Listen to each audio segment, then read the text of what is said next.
Please note that the views and opinions expressed by the host of this podcast are their own and do not necessarily reflect the views or opinions of any guests.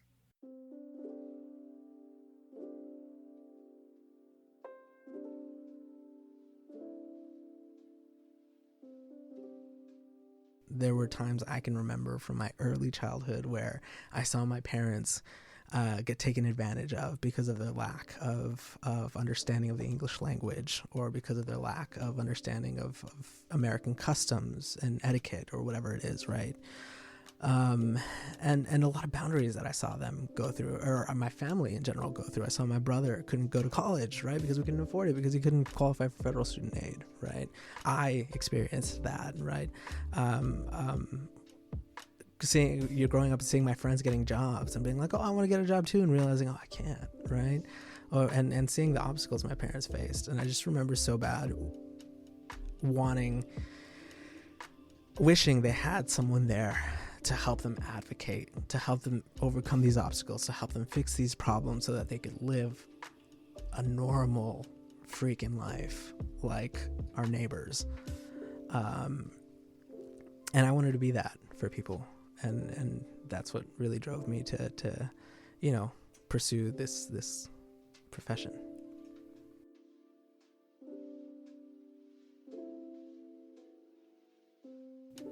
Immigration, a conversation as old as America herself. Today, we take some time to dive deep into that conversation.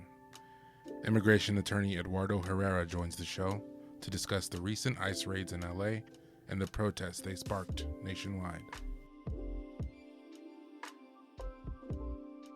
This is Speakeasy, and these are the SideBar sessions.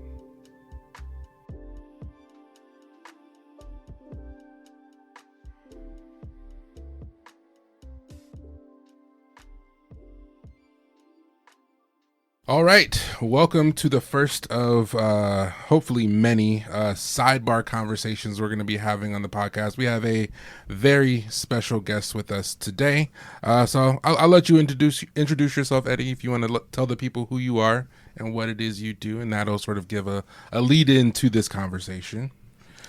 Yeah, sure. I'm Eddie. I work at a nonprofit organization that does immigration and refugee work. I'm a manager there. I also practice immigration law there, and yeah.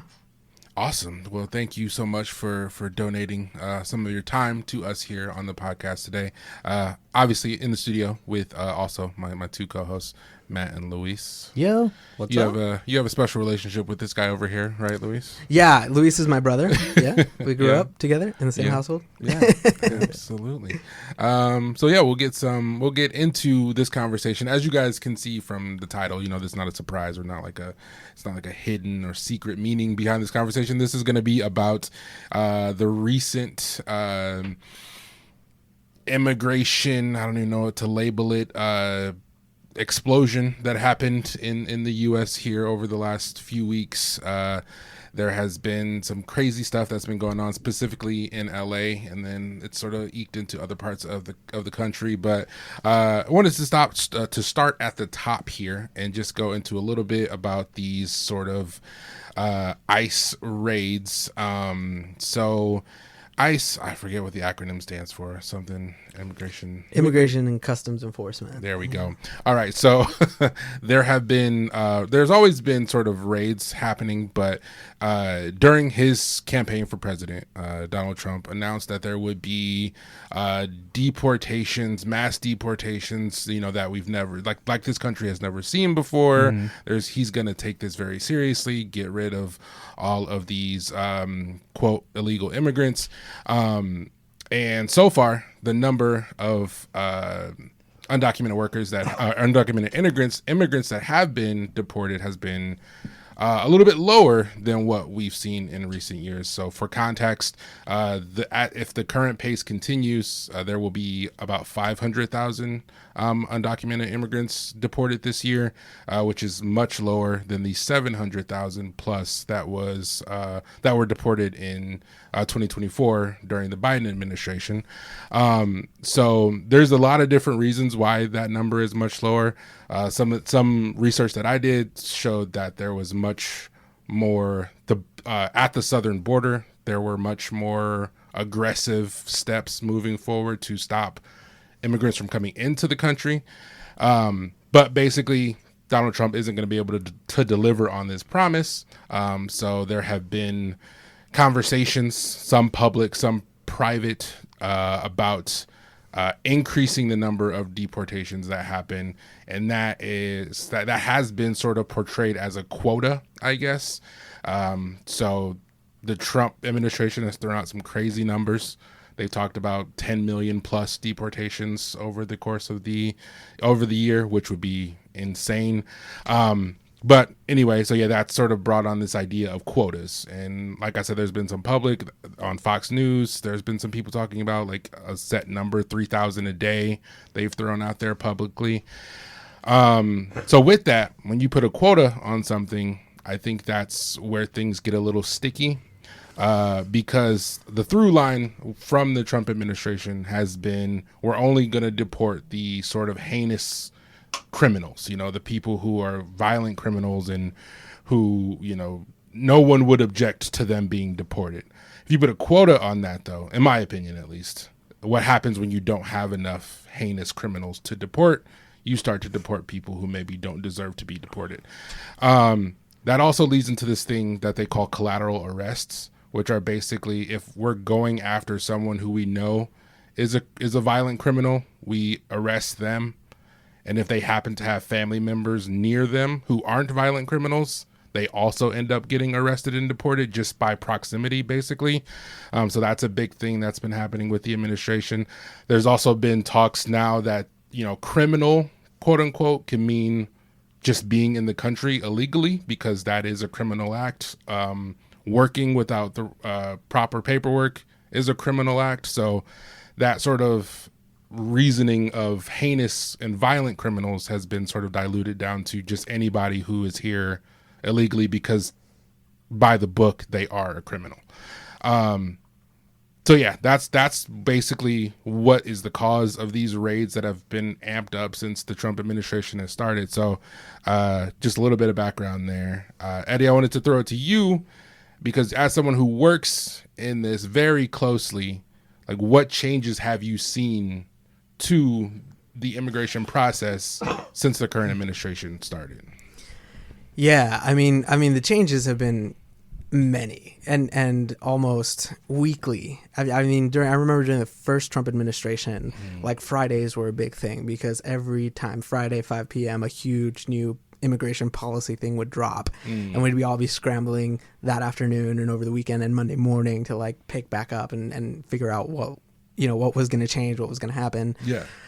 So it's been like that almost again, like almost weekly. There's a new immigration policy or big thing that comes into effect. And it's just ever changing immigration law. I mean, one of the reasons is because it's really the majority of immigration law is kind of comes out through executive action, right? It's part of the executive power, and it comes out through regulation. So everyone under the DHS serves under regulation, and that regulation comes from the executive, right? We have our immigration laws that are like determined by Congress, but a lot of like how to construe and implement those laws goes through regulatory actions. Right. And so really the executive has a lot of power in this landscape to be able to adjust those regulations, create new regulations. And so that's why we see so many changes happening week after week after week. And it really plays into the administration's like playbook of how they're going about not only with immigration, but like things in general. Right. Their practice is sort of to create chaos. Right. And implement new policies or drop big news that's going to distract people or get people riled up. Right. So, one day they say, oh, well, we're going to strip away student visas from hundreds of thousands of students here studying lawfully. Right. And so everyone gets riled up about this. The nonprofits start to organize. They're saying this is outrageous. We're going to sue. We're going to do all these things. And the media has their attention on it. And everyone's riled up focusing on that. And meanwhile, he deports Kilmar Abrego Garcia to CICA, this mega prison in El Salvador without due process, and everyone, he kind of got away with that, right, when no one's paying attention. Then everyone realizes what he did over here, right, and they're all riled up about Kilmar, right, and the nonprofits are organizing, and the people are speaking up, and the media's on top of it, and then we've kind of forgotten about the student visa piece, right, and not as much attention's on it, right, but we're making progress over here. And then while everyone's riled up with Kilmar, he's doing some other sneaky stuff, right? Implementing a travel ban, banning citizens from 36 countries from coming into the United States, unless there's like some certain exception, right? But we all have our eyes over here. And then he gets away with implementing that, right? And then by the time we realize it, when everything's died down over here with Kilmar, we're focusing on the travel ban, and everyone's saying this is outrageous, and the nonprofits are organizing, and people are suing. And meanwhile, people stop noticing that a federal court has ordered the administration to bring Kilmar back, right? That a court of appeals has upheld that decision, that the Supreme Court of the United States has upheld that decision and ordered the administration to bring Kilmar back. And the administration is actively, for months, defying an order from the highest court in the land. But we're now focused on the travel ban and the next big thing that comes afterwards. So really, it's a pattern of like chaos that they Smoke do. and mirrors, yeah, and to move on to the next big thing and get away with their next agenda item.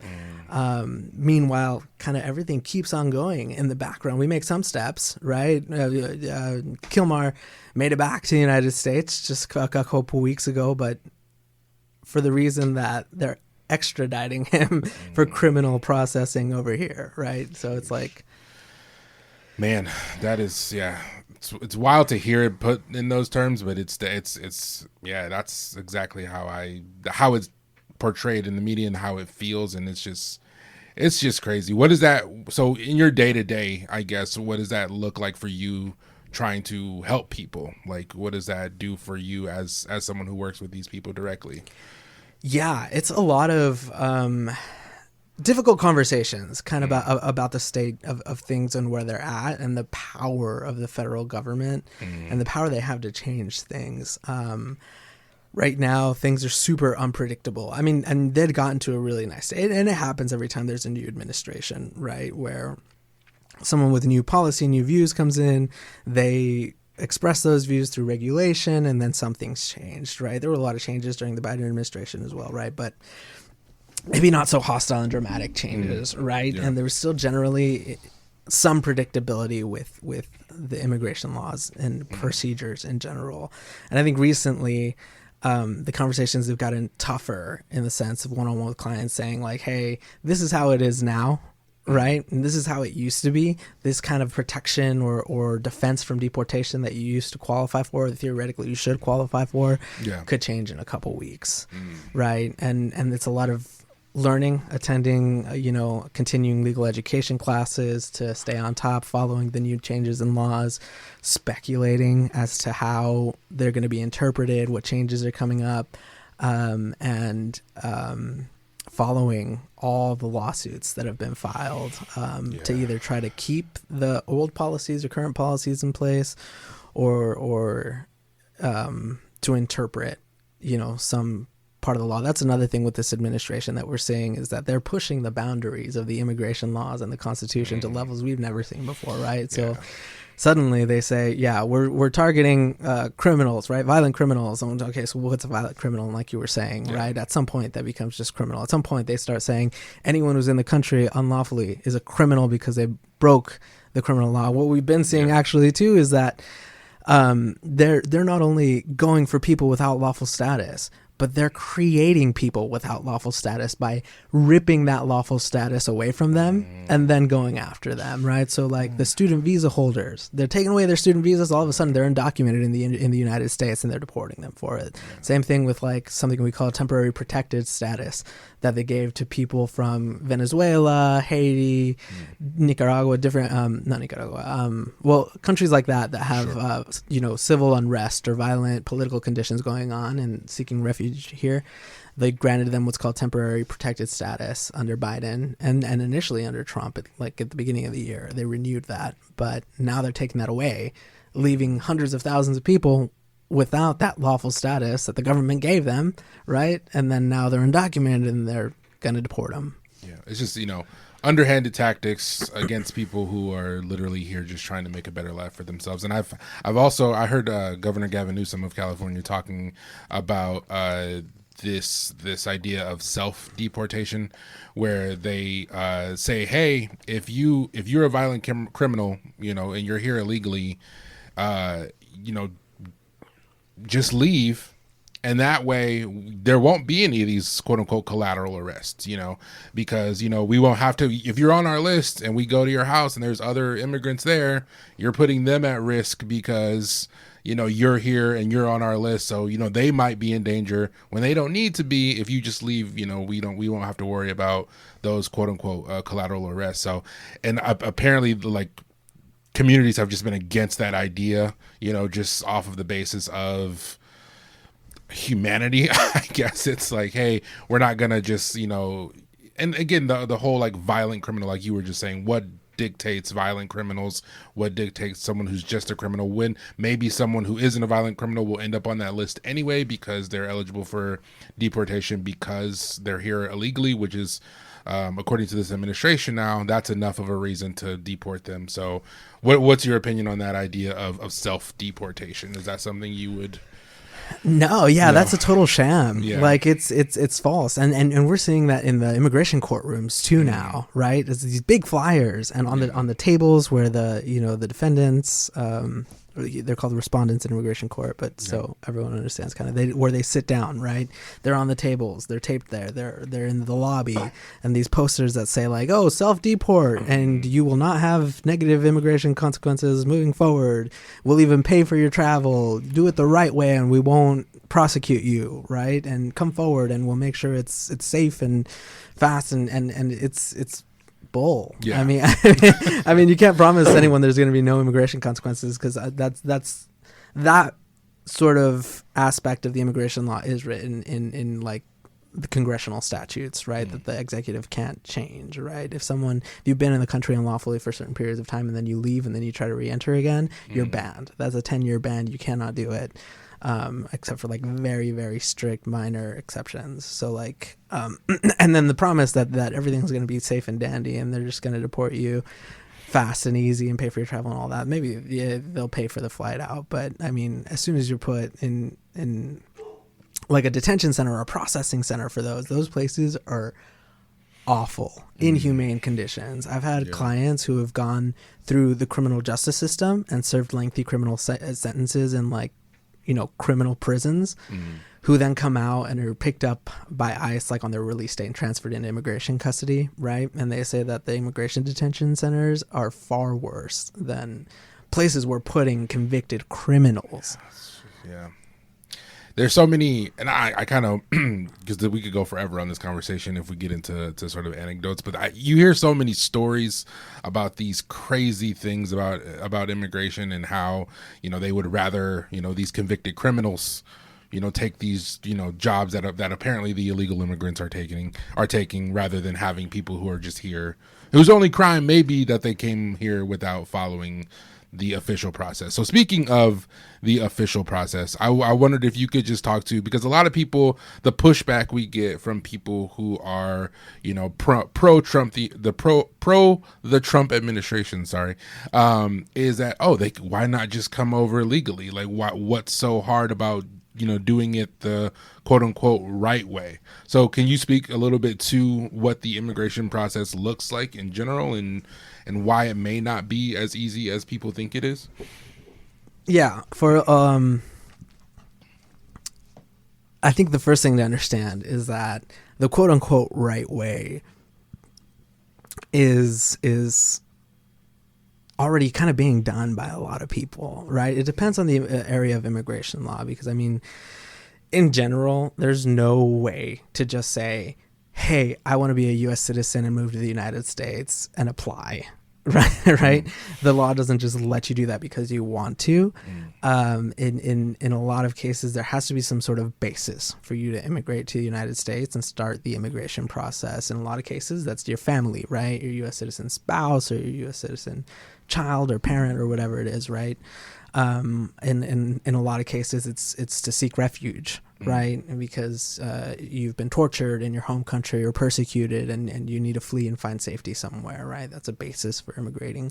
In some cases, there's employment, although employment doesn't typically lead to like long-term, permanent residence or citizenship here, right? But in general, you have to have some sort of basis, and for the vast majority of them, unless you are like an immediate relative, and by that I don't even mean like siblings, like parent, child, minor, spouse, fiance, those really, really close relationships, if you don't fall within those, the wait to do it the right way, like if I were to petition a brother or something, right, that wait is a 30-year wait outside of the United States at minimum until you get a visa that says, okay, you can come over now and start the process, right?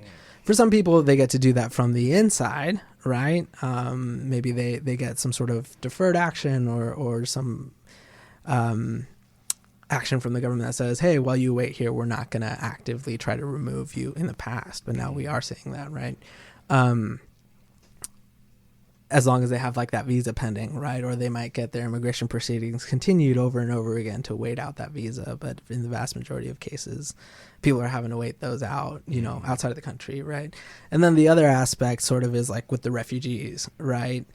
The right way, that's what I think a lot of people don't understand is the way people have been doing it by presenting at the border, or crossing over into the United States, that's valid under the asylum laws. If you're seeking refuge, if you're seeking asylum, right? Which is a lot of the people that end up being deported are people who are coming here to apply for asylum, to seek refuge from their home country. And that has even been cut off. Really, what we've seen is like massive border closures and people being away once they start approaching the Arizona border on the Mexico side, right? And this chilling effect that's happening in the border that's preventing people from exercising their right to present and seek refuge. So I think it's a complicated system, and big takeaways is that like if you want to do it the right way, it's impossible, right? I mean, it's possible. It's absolutely possible. Sure. But unless you have one of those special relationships, right? Or you're applying 30, 40 years and willing to wait those 30, 40 years outside to be with your family, to live a life, that you're trying to live with your loved ones. I mean, it's there's so many like just long procedural waits, and there's other ways you can try, but those are kind of like the big three, right? Yeah. So possible, but just probably not very probable or practical to get here. Again, what most people perceive to be the quote unquote right way. Because I think a lot of people have it in their minds that, anybody from any other country can just apply to be a U.S. citizen. And yeah, they might have to wait a little bit, but they'll get their chance if they just wait in line and wait their turn. But that's not how it works in reality. Yeah. For the vast majority of people, that's not a reality, right? There's those who do qualify under those few, and there are to credit a lot of folks, people doing it the quote unquote right way, right? But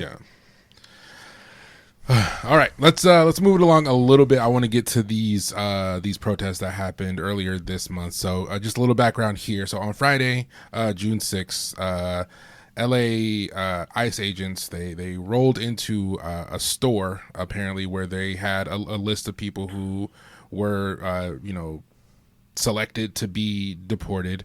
So they rolled up in their military uniforms and tactical gear and tactical vehicles, broad daylight, and they basically started to arrest these people and throw them in the back of vans. And again, this is in broad daylight in a very populated area. So obviously civilian bystanders see this and things go crazy. People aren't going to just let the government come and black bag people like this is some sort of like, dystopian future where you're gonna just be able to just capture people and no one's gonna say anything or look the other way. That's not how things work in real life. So yeah, civilians, bystanders started to protest, and things got a little bit crazy. So that happened on Friday, June 6th. So things started to die down. The next day, another one of these raids, Saturday, June 7th, was planned at a Home Depot, and that is sort of when the larger protest sort of exploded and things started to get crazy, and people started to take to the streets. I'm sure everybody listening to this, it was all over the news. Like, this was a big deal. So Trump federalized the National Guard, sent 2,000 troops into LA without the consent or knowledge of California Governor Gavin Newsom. And then later on, he also sent 700 Marines into the city. The idea here was to keep control, quote unquote, but according to the governor of California, things were already sort of contained. Like, these were peaceful protests, which under the First Amendment, we all have, as citizens, have the right to do.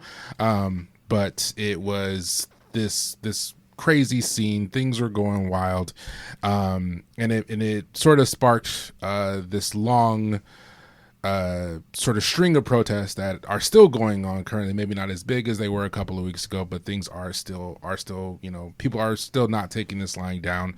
So that's what's been all over the news. That's what prompted me to have this conversation, just so we could get a little more knowledge out there for people who may be in the dark about this. And what I wanted to ask you, Eddie, is so obviously we can go out and we can protest, but I think with the light being shown now on the immigration situation in this country, people want to help, people want to do things.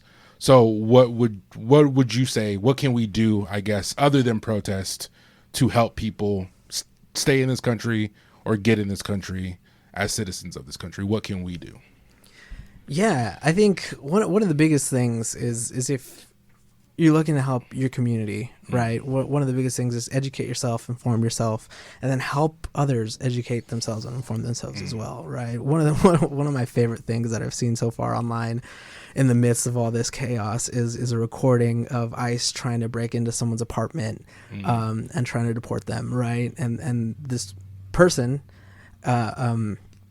recording, right, one of their neighbor's house, and ICE out front of their neighbor's house, yelling in like broken Spanish, like, "Don't open the door, ask them for a warrant, you're not required to open the door," and so that's amazing. Yeah, right. Is know the rights, share the rights to the people so that they can protect and defend themselves and advocate for themselves. Yes. Right. I think that's something great everyone can do to help with the community. Beyond that, yeah, just protest, peacefully protest, share news, share information. Yeah. I mean, yeah, I was going to add, like, financially, if those people that can give, what should they be giving? Where should they be giving? Totally. Yeah. I think that's another big one is first, donate your time. If there are nonprofits, local immigration nonprofits that are doing work, that are seeking volunteers, and you speak like a rare language that they could, or you have some sort of expertise, or you have an aunt who's a physician who's willing to do like evaluations and things like that, donate your time and your resources and your skills. But if you don't have the time or the skills or resources, or the skills to donate, then find a local nonprofit that's doing this work, and donate. Even a few bucks a month makes a difference if a lot of individuals are doing that. Off the top of my head, there's AILA, the National Immigration Lawyers Association. Okay. There's a local nonprofit called the Florence Project, Florence Immigrant and Refugee Rights Project. There's a nonprofit that serves the Phoenix community called the Phoenix Legal Action Network Plan.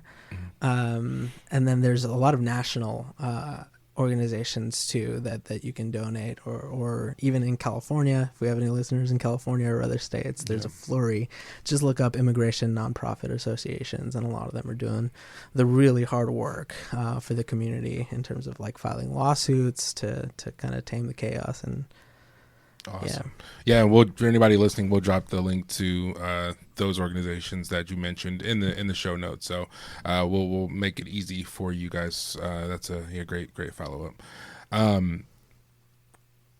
So I want to get into a little bit about you specifically. So what was your sort of what was the driving force that made you get into this as a career? Obviously, this takes a lot of work. This takes a lot of schooling. What was your sort of reason for wanting to get into this line of work?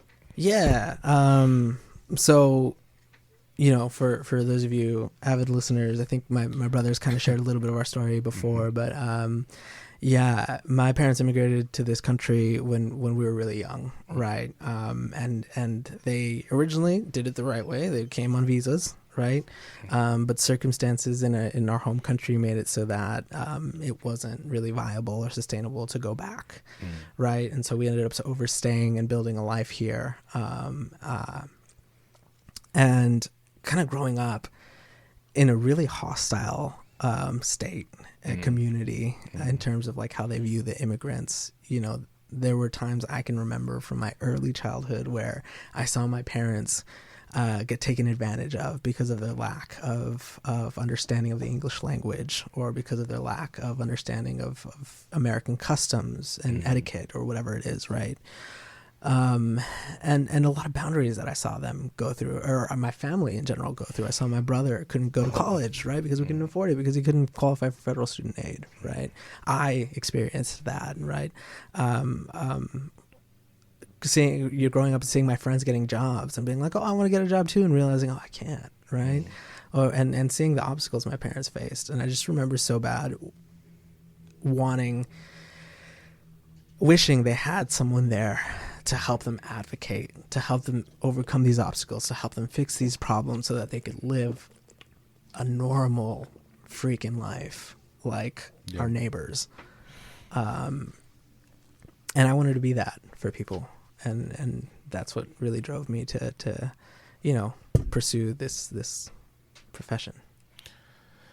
Yeah, man, I think that's what people don't realize, and I don't want to speak ill of anybody that I don't know, but I think there are so many people on the opposite side of this conversation that they see undocumented citizens, and they see them and they're like, you're just a number. You're here illegally. You should go. When no one's ever just a number. There's always a story behind, regardless of who you are, how you got here, there's a story. So to just box people into just being a statistic is wild to me. Like, we're all human, and the fact that people can just be so cold about that and just be so disconnected, it just amazes me. And because a lot of these people are also they're quote unquote Christian, and it's just crazy that this country was founded on people coming here, from other places, and it's just,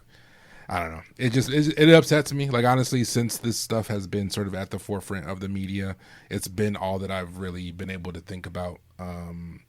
Just because, like I said earlier, you see so many stories online with, obviously, like these guys know I'm on Reddit all the time. So I'm seeing constant posts about people's personal stories.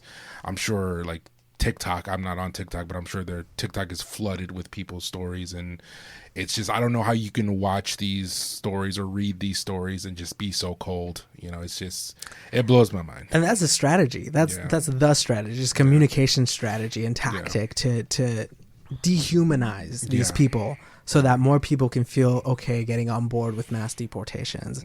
It's saying like, oh, they're violent criminals. Look at these statistics. There's, millions of them invading our country, right? And just like scoping out into the macro, so that you're not focusing on the mother who got ripped away from her 3-month-old child outside of immigration court, right? So that you're not focusing on the family who's trying to raise and support their special needs father, right? And it's getting ripped away from them, right? It's crazy, and it's working, and that's the most frustrating part, is that people are sharing these things and getting on board, and really, like, more people are paying attention to those big picture numbers and narratives than they are to these individuals' stories. And I'm so grateful for organizations like the ones I mentioned before that are running counter media campaigns to highlight the individuals, to tell these individuals' stories so that we can kind of counter that strategy. But I mean, it's there and it's working and it's effective, and it's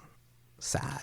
Yeah, and it's as someone who has been anti-social media for a very long time, I do this is one of the areas where I do appreciate social media, because it allows people to share their stories and it allows people to share their experiences, and like you said, sort of combat that idea of, again, just being numbers. Like, oh, like you said, millions of people invading our country and taking jobs from hardworking Americans and blah blah blah blah blah. And it's just like, if you just looked a little bit deeper than that surface level statistic, you would probably be disgusted with yourself for, like, perpetuating this idea that these people are all bad. It's insane to me. I will never understand it. I will never understand how people can be comfortable with people being thrown into camps and sent back to situations that are, terrible and horrible and violent, and it just blows my mind. And being thrown into camps where the situation, the conditions in those camps already are horrible and difficult and violent. Absolutely. I think that's one piece of the media that bothers me, that doesn't get enough attention, is that these places are horrendous and they're worse than the conditions where we're keeping our most violent criminals, like sexual predators who have done awful things to children, get treated better than immigrants whose only offense is that they overstayed their visa or stayed in the country without the permission, right? That really haven't been convicted of any crimes. Yeah, I think that for me, like, that's definitely one of the most eye-opening things, is that you have so many people who hide behind the blankets of, oh, they're illegal, they shouldn't be here, but you don't know that person's story.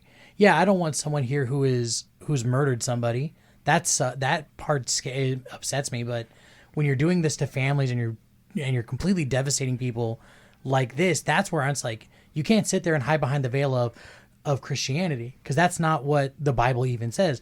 I mean, I'm gonna fucking butcher it, super sorry, but it's, Jesus didn't care that anybody's status of how you were. He even says you turn the other cheek at a murderer. You accept them because you're not the judge, jury, and executioner. So you're sitting there doing this, the people in that administration.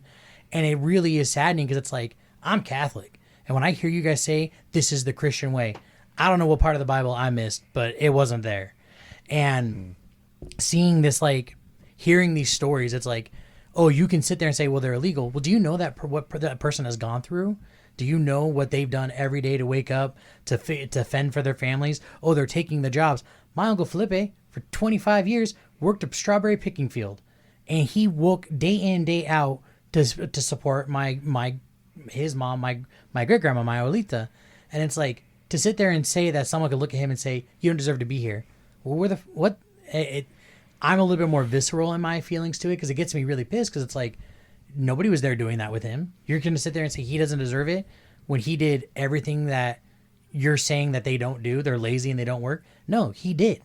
And it's like, I don't know, to me, that's when it gets really aggravating, when people hide behind those veils of oh, they're a violent criminal, or they're here illegally, and it's aggravating, and it's really eye-opening to see, like, just from, like, your guys' side, your guys' point of view, the stories that you and your brother have.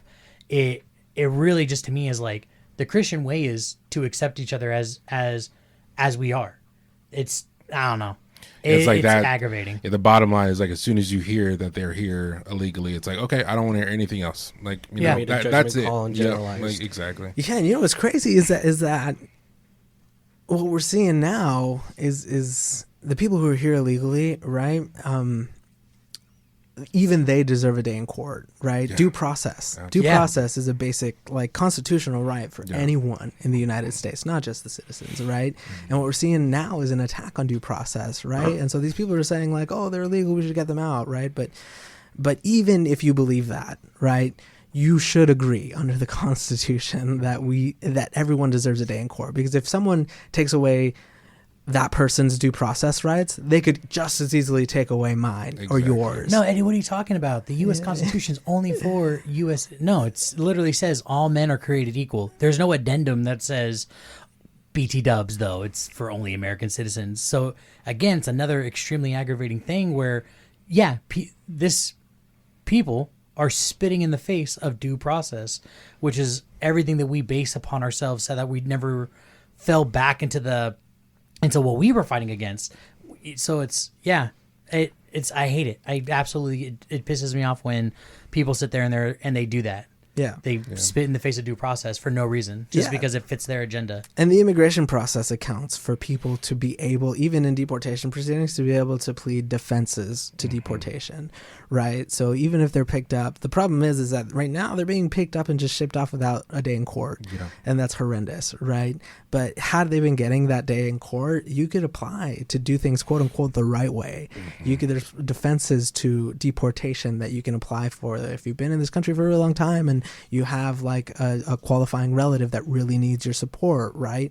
Or if you know, you qualify for asylum or some sort of other protective status that would allow you to fix your immigration status, right? And be able to stay in the country. That's possible if people are getting their day in court, but they're not. That's what's happening right now is we're seeing a lot of people aren't. Yeah. And again, I said I didn't want to get anecdotal in this, but I have heard stories of ICE agents literally like waiting outside of immigration attorneys' offices to grab people on their way in or out to speak to their lawyer, which is just insane to me. That someone is trying to do it the quote unquote right way, and instead of giving them that opportunity, you're going to say, nope, time to go, or we're at least going to detain you to try to get you deported. You know, it's just... one of the craziest things that went on recently in the immigration, all across the country, is that people are being punished for showing up to their immigration court hearings. Yeah. Right? So say they got their day in court and the judge says, yes, you qualify for this defense from deportation. We're going to set you up for a series of hearings until your final hearing, and then we'll make a decision, right? And people, that can take years, right? And so in the meantime, if they don't have any violent criminal history, if the government determines they're not a flight risk in general, they can be non-detained and living outside in their community with their family or their friends and stuff like that, right? But they still have to keep checking in with ICE. They still have to be going to these immigration court hearings, right? But what we've been seeing is that the people are showing up to immigration court for these hearings, doing it quote unquote the right way, right? And ICE is waiting in the lobby of the immigration court. They're waiting right outside of the immigration court. The government in court is saying, hey, we are deciding that we are no longer going to prosecute this immigration case. Judge, we're not going to try to deport them through these removal proceedings, these deportation proceedings in court. You can dismiss this case. And they will dismiss the case. The judges will dismiss the case. And as soon as they step foot outside, ICE picks them up to be deported without the same procedural protections as the courts that they were in. So again, it's this tactic of the government stripping away, right, the rights that the people have, or the status or the protections that the people have, and then pointing a finger at them and saying, hey, you're in here unlawfully. But they did it themselves, right? It's horrendous. Yeah, it makes me so upset. Like I don't want this to be a completely negative podcast, right? I want this to be a conversation that maybe does have a little bit of hope. So to wrap this up, what would you say to anybody out there who is maybe right now currently afraid of deportation, who has someone that they love who could be deported? Like, what would your advice, what would your words be to them if they were here in front of you? What would you tell anybody right now who is watching the news and seeing all of this stuff going on? What would you tell them if they're coming? Yeah, and I want to preface this by saying this isn't legal advice, right? These are my opinions. But I think educate yourself, know the rights. Right. If we have time, I'm happy to do a quick little debrief of important rights that everyone has that they should know. Yeah, no, absolutely. You have the right to remain silent. Right. Obviously, you don't have to answer any questions at any traffic stop or anything, or any stop by ICE. You have the right to remain silent, and request your lawyer. Tell them you have a lawyer, or request a lawyer, and tell them you don't want to speak to anyone unless you have a lawyer present. If ICE comes knocking at your door, you have the right not to answer the door. Speak to them through the door, through, the little, keep the chain on the door, speak to them through a crack or whatever. They cannot enter your home unless they have a judicial warrant signed by a federal judge. Sometimes they'll present what's called an administrative warrant, and you'll know because the title is there. It'll either say judicial warrant or administrative warrant. An administrative warrant is not enough for them to come into you and grab you, enter your home, right? You have the right to remain silent, ask for your attorney. You don't have to answer the door for them, and plan with your family. Do that. Have those difficult conversations and those worst case scenarios. Nobody enjoys doing that, but it's absolutely necessary for you to have a safety plan in the event that you or someone you love gets picked up by ICE, right? And have a plan, know what you're going to do, know what the next steps are, as difficult as it might be to predict or plan that out. It's important to stay informed, talk to people, if you have children and you could be at risk, talk to your community members, your friends, your family, those who do have protected status, and create that contingency plan for your family to be taken care of in your absence. And share this information and share the resources with those that you care about, with your community. Stand up for people that you care about, right? If you are a witness to something like this, to encounters by ICE, record and put it out there. And share your knowledge with the same, like I was, we were talking previously about that lady who was saying, don't open the door in Spanish, right? Yeah. Do stuff like that. That's great. Help your community members out. I've seen already a ton of TikToks where people are recording and saying, hey, Mesa, Arizona, this blue Chevy SUV is ICE. Look at them. They're getting in. Here's a license plate number, right? Not illegal to do that. You can totally share that and put people aware of where they're at and what they're driving, and so that they can be safe, right? Educate, empower, and donate. If you can, donate some cash, donate some time, whatever it is. Don't lose hope. Things. There are people out there who want to help you. Obviously, we have one of them here with it. Well, all of us in this room currently are here to help, but obviously we don't all have the training and education as our guest host does. So there are people who are in this country who will fight for you, who will fight with you. I think a beautiful thing that we can take away from this is the fact that when you watch those, when you watch all the videos of all of the protests going on, and specifically LA, it's just because people aren't going to take this lying down anymore. A lot of people are equating this to things like I've seen comparisons of ICE to the Gestapo, during World War II. And back in the 40s or 30s, people weren't gonna go against the government. Obviously, that wasn't something that was going to happen. In 2025 in America, people aren't gonna just allow the government to do this to innocent people. So I think you can take some solace in knowing that people are going to fight for you. There are people, hundreds of thousands of people, who aren't just going to follow the status quo, who aren't just going to accept what the government has to say. People are out there fighting for your rights to, humanity, to live somewhere where you can feel safe and provide for your families. And I think that's one positive thing that I've taken from this, is the other people's willingness to stand up to these corrupt policies and politicians. Again, no one's going to just take this lying down anymore. So I want to just highlight that, because again, this is a very serious conversation. There's a lot of negative, which, it's scary right now for if you're someone who's here, undocumented. So just know that there are people who are here who will fight with you and for you. Yeah. And in my opinion, we should, those folks should leave the fight, the aggressive or the risk taking, sure, to the people, to us, right, to the people who aren't at risk. Yeah, exactly, right. If you're at risk, as much as you love the community, as much as you hate what's going on right now, a protest is not the place for you to be doing what you can to serve the community. Absolutely. Right? Stay home, stay safe, contribute in other ways. There are plenty of ways to contribute. Absolutely. Good point. Absolutely. All right. Well, thank you so much for joining us today. I think that was a great conversation. I think that was a great way to, like you said, share the information, share the knowledge.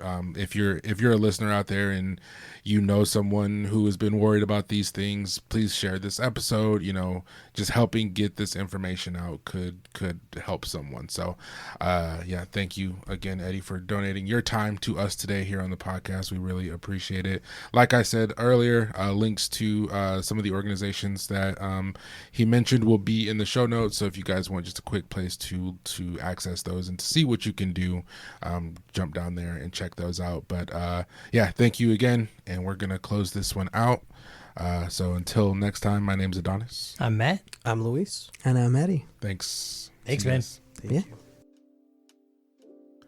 Speak Easy is recorded at Grizzly Voices Studios in Mesa, Arizona. Our producers are Adonis Ship, Matthew Gowan, and Luis Herrera.